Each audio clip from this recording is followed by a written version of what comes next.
여러분 안녕하십니까? 헬로티비 뉴스입니다. 인천 상인연합회가 논란의 중심에 섰습니다. 최근 시 예산을 받아 선진지 견학을 다녀온 것이 문제가 됐는데요. 특히 예산 일부가 주머니 돈으로 전락한 것이 아니냐는 우려까지 제기되고 있습니다. 송효창 기자의 단독 보도입니다.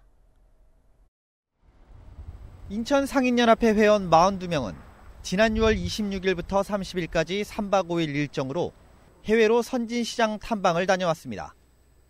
해외 선진시장은 동남아시아 지역의 라오스. 우선 연합회의 3박 5일 일정부터가 논란이 되고 있습니다. 첫날은 늦은 비행기로 출발해 당일 밤에 도착하기 때문에 이동 시간이 전부입니다. 문제가 되는 것은 현지에서의 일정입니다. 둘째 날부터 넷째 날까지 모두 주요 건축물을 보거나 동굴 탐험, 투어 등으로 가득 차 있습니다. 심지어 전신 마사지도 포함되어 있습니다. 선진시장 탐방이 아닌 단체 관광의 일정입니다. 그나마 셋째 날 재래시장과 마지막 날 야시장 투어가 있지만 이마저도 잠시뿐이었습니다. 선진지 견학을 간다고 했어. 맨 처음에는 인천 상인연합회에서 베트남 하노이로 정했었어요. 근데 그것이 갑자기 바뀌었더라고요. 역대사상 선진지 견학 간 것 중에 최악이라는 평을 남기지 않았나. 이들이 당시 선진시장 탐방을 위해 인천시에서 받은 예산은 모두 2,500만 원. 1인당 40여만 원의 비용을 더했다곤 하지만 시 예산으로 단체 관광을 즐기고 온 것입니다. 심지어 연합회 내부에서는 여행 경비보다 실제 사용한 금액이 더 적었을 것이라는 의견까지 나오고 있습니다. 말 그대로 예산 일부가 주머니 돈으로 전락한 것 아니냐는 것입니다. 라오스 패키지 금액을 확인을 해봐도 평일날 가서 저희가 갔다 오는 기준으로 했을 때는 60만 원 미만이거든요. 근데 이 금액이 어떻게 된 건지 거기에서도 좀 많은 의문점이 들고. 이 같은 사실을 인천시는 어떻게 보고 있을까? 현재시는 지원한 예산에 대한 결산 보고를 받고 있습니다. 다만 현지에서 사용하는 이외의 경비는 개인이 부담하는 만큼 이 부분까지 보고 있지 않다고 밝혔습니다. 감사라고 말씀드리기는 좀 어렵지만 정산이 제대로 되는지에 대한 부분들은 계속 체크를 하고 있거든요. 그래서 거기에서 사용한 영수증이라든지 아니면 어떤 내역들로 이제 사용을 하고 있는지에 대한 부분들이 미비되지 않도록 계속 체크를 하고 있고요. 그 부분은 이제 저희랑 이 정산을 부서하고 같이 크로스 체크를 하고 있어요. 선진시장을 보고 오겠다며 탐방길에 오른 상인들. 예산 낭비 논란은 피하기 어려울 것으로 보입니다. 헬로티비 뉴스 송유차입니다. 이상호 계양구 의원이 쓰레기 소각장 신설 문제와 관련해 계양구의 구체적인 대책 마련을 촉구하고 나섰습니다. 이상호 의원은 지난 2일 열린 계양구의회 본회의에서 5분 발언을 통해 쓰레기 소각장 신설 문제에 대한 구의 입장을 비판하고 주민들과의 적극적인 소통을 통한 조속한 대책 마련을 촉구했습니다. 이 의원은 최근 환경부가 2026년부터 시행될 예정인 수도권 매립지 생활 폐기물 직매립 금지 조치와 관련해 수도권 각 지자체에 소각장 설치를 촉구하는 공문을 발송한 사실을 언급하며 계양구는 소각장 건립 추진은 물론 미추진 시 명확한 계획이 부족하다고 지적했습니다. 특히 시에서 요구하는 처리 대책안과 자원순환 실무협의회에 대한 무응당 및 미참석은 계양구의 소극적이고 무책임한 대응이라며 주민 우려를 해소할 수 있는 대안을 마련하는 것이 중요하다고 강조했습니다. 이어 계양구의 미래는 이 문제를 어떻게 해결하느냐에 따라 크게 달라질 것이라며 구민의 건강과 안전을 위해 적극적인 자세로 대책을 마련하고 구민들과 소통하며 해결 방안을 찾아야 할 때라고 말했습니다. 부천시정연구원 설립에 관한 조례안이 의회 상임위를 통과했습니다. 부천시의회 재정문화위원회는 3일 부천시정연구원 설립 조례안을 심사 원안 가결했는데요. 이로써 부천시정연구원 설립 및 운영 조례안은 오는 11일 본회의 가결만을 남겨두고 있습니다. 본회의까지 통과할 경우 지난해 조용익 부천시장이 시정연구원 설립에 대해 전면 보류를 선언한 지 1년여 만에 재추진할 수 있는 근거를 마련하게 됩니다.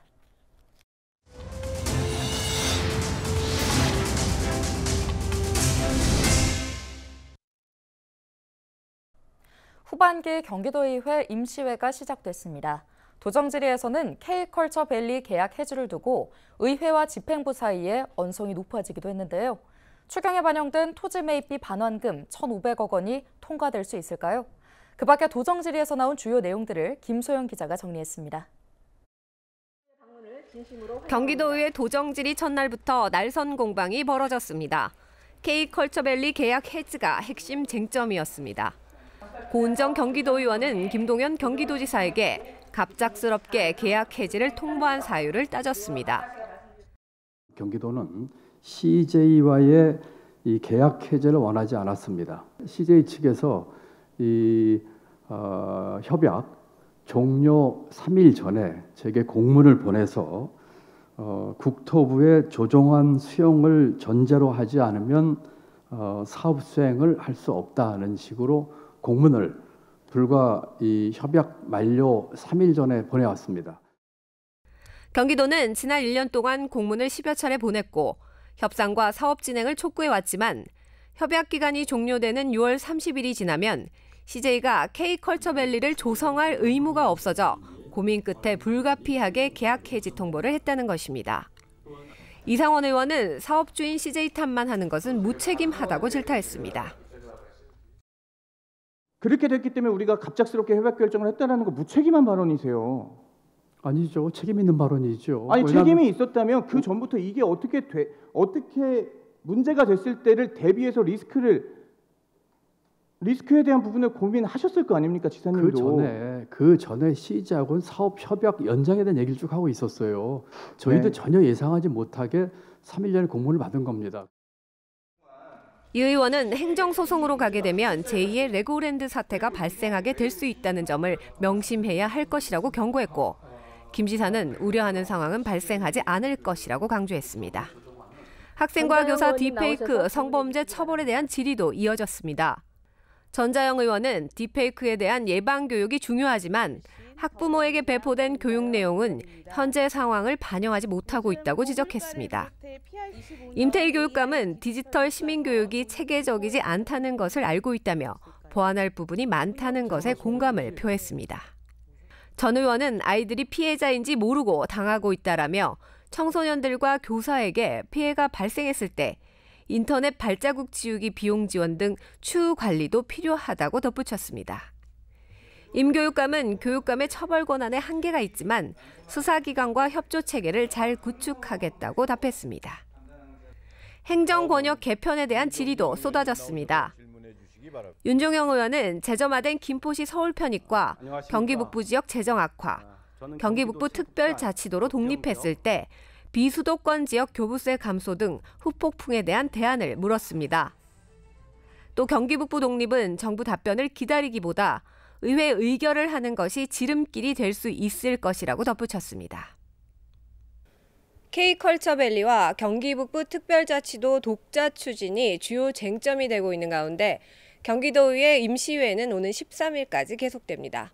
헬로티비 뉴스 김소영입니다.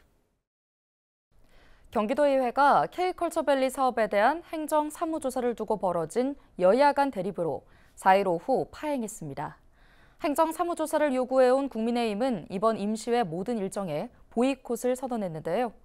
김정호 국민의힘 대표의원은 4일 오후 2시 긴급 의원총회를 열고 오후 본회의부터 일정을 전면 중단함과 동시에 앞으로 모든 의회 활동을 보이콧할 예정이라고 알렸습니다.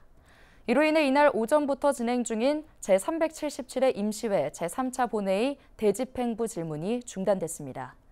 반면 민주당은 추가 경정 예산안 통과를 전제하지 않을 경우 조사 특위를 받을 수 없다고 주장했습니다. 최종현 대표의원은 이번 추경에는 K컬처밸리 토지 매입비 반환금 1,524억 원뿐만 아니라 민생 예산이 함께 담겨 있다며 추경 예산안 통과가 전제돼야 행정 사무조사를 검토할 수 있다고 강조했습니다. 국내 최대 규모 국제기구인 UN 녹색기후기금이 사무국을 둔 인천에 미치는 직간접적 경제 효과가 연간 1,000억 원이 넘는다는 연구 결과가 나왔습니다. 인천연구원이 내놓은 GCF의 인천 지역경제 영향 분석 보고서를 보면 GCF 유치에 따른 경제적 효과는 연간 1,172억 원에 이르는 것으로 추산됐습니다. 세부적으로는 소비 매출 증대 등 직접 효과가 362억 원이며 간접 효과로는 생산 유발 효과 539억 원, 부가가치 유발 효과 271억 원 등입니다. 아울러 660명의 취업 유발 효과도 있는 것으로 분석됐습니다. 환경 분야 세계은행으로 불리는 GCF는 개발도상국들이 온실가스를 적게 배출하고 기후변화에 적응할 수 있도록 도와주자는 취지로 설립된 유엔 산하 국제기구인데요. 지난 2013년 12월 인천 송도국제도시 G타워에 문을 연 GCF는 누적 기금 조성 규모가 약 28조 원이고 사무국에는 정규 직원만 360명 이상이 근무하고 있습니다. 인천시는 유치 협약에 따라 GCF에 매년 40억 원의 예산과 사무 공간을 지원 중이며 GCF를 중심으로 관련 국제기구들과 연구금융기관 등을 한데 모으기 위한 복합단지인 지블럭스 조성을 송도에 추진하고 있습니다. 인천시가 내년도 지역 주요 사업에 투입될 국비 5조 5,400억 원을 확보했습니다. 당초 목표 금액으로 내세웠던 5조 3천억 원보다 5.4%인 2,400억 원 증가한 규모인데요. 이번에 확보한 예산은 교통망 확충을 위한 작업에 대거 쓰일 것으로 보입니다. GTX B노선 건설에 2,968억 원, 서울 지하철 7호선 청라 연장에 793억 원, 인천발 KTX 적기 개통에 350억 원 등입니다. 이외에도 남한건설과 섬적경지역 등 특수지역 개발, 도서지역 식수원 개발 등 시민생활 불편 해소와 편익 증진을 위한 내용도 포함되어 있습니다. 한편 당초 인천시가 요구했던 국비 신청액보다 감액되거나 미반영된 사업은 서해오도 정조생활지원금 인상과 제75주년 인천 상륙작전 기념주간 행사, 인천 감염병 전문병원 유치 설립, 인천 1, 2호선 철도 통합 무선망 구축 등입니다. 경기도가 지난 7월 집중호우로 인한 피해 복구에 총 400억 원을 투입합니다. 이번 집중호우 피해 규모는 총 193억 원으로 집계됐으며 지난 7월 8일부터 19일까지 파주 909mm, 연천 847mm, 포천 84mm 등 경기 북부 지역에 많은 비가 내렸는데요. 피해 복구비는 하천 도로 살림 등 공공시설 피해 복구에 346억 원, 사유시설에 54억 원이 투입됩니다.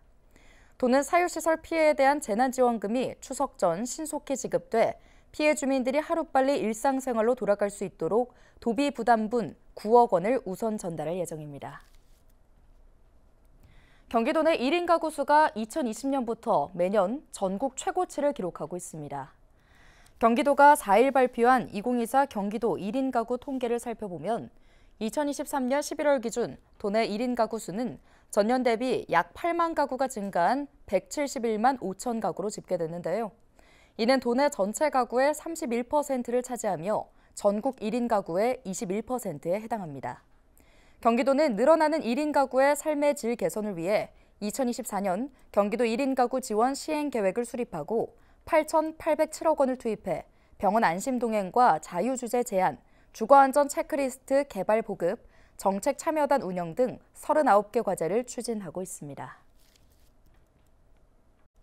서울시가 추석을 맞아 전통시장 이용을 위한 할인 행사를 진행합니다. 서울시는 오늘 18일까지 60개 전통시장에서 30% 할인 행사를 개최하는데요. 또 일정 금액 이상 구매한 시민에게는 온누리 상품권과 사은품을 증정합니다. 이 밖에 송편 등 음식 나눔 행사와 제기차기, 윷놀이 등 전통놀이 행사도 진행됩니다. 인천시가 추석 연휴를 전후해 의료 공백이 발생하지 않도록 오는 11일부터 25일까지 비상진료체계를 가동합니다. 우선 시는 시내 응급의료기관 21곳과 응급의료시설 4곳에 대해 1:1 전담 책임관을 지정하고 상황관리와 점검에 나설 계획인데요. 의료진을 태우고 서해 5도를 비롯한 의료 취약지에 출동해 위급한 환자들을 이송하는 닥터 헬기도 정상 운영합니다. 시는 또 일반 경증 환자로 인한 응급실 과밀을 해소하기 위해 응급의료기관이 아닌 병의원과 약국을 대상으로 당직 의료기관과 코로나19 발열 클리닉을 지정해 운영할 예정입니다. 오늘 준비한 소식은 여기까지입니다. 함께해 주신 여러분 고맙습니다.